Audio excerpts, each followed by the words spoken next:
that's a good one, the knowability of God. So what can we know about God? And this is really important that we know what we can know about God. And this is how I would understand it. So we're just talking about all of the aspects of who God is, right? His holiness, His transcendent, His sovereignty, His love, His goodness, His mercy, His faithfulness, His goodness, His kindness, His fatherly love. He is Trinity, right? All these things, all these attributes, they're not things, they're attributes of God. And it's kind of like we can see them, we can study them. He's gracious, He's kind, He's lawgiver, He's just. So we can study all these subjects our whole life. And so I like this simple diagram that if this is the totality of who God is, right? And God is knowable. So He is knowable because He's revelatory. He reveals Himself.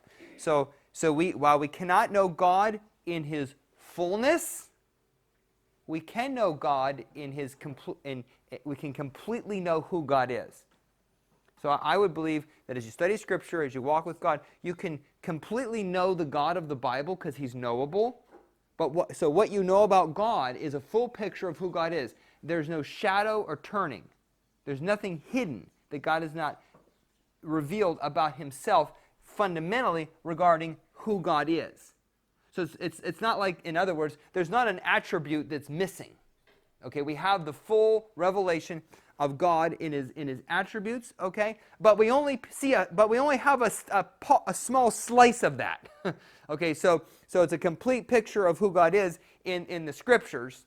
Okay, it's a full revelation, but we don't understand that revelation fully. So there's nothing missing that we would know about God. We know God. The God of the Bible has consistently and completely revealed Himself. So when He says, I am, and He gives a description, that's who He is.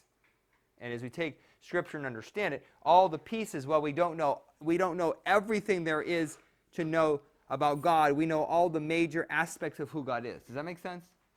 So He's knowable but unfathomable. That's a good way to say it. Yeah, He's knowable, but He's not. You cannot fathom Him. The depths of His character. But I do know. But because God is immutable, He doesn't change. Right? We can know the God of the Bible. To me, that's incredible that God would reveal Himself to us. I mean, He sent Christ. Jesus said, "If you've seen me, you've seen the Father." That's a pretty amazing statement. Think about that. If you've seen me, you've seen the Father. So there's no guessing game with God. I mean, He has revealed who He is to us. He wants us to know Him. Yeah.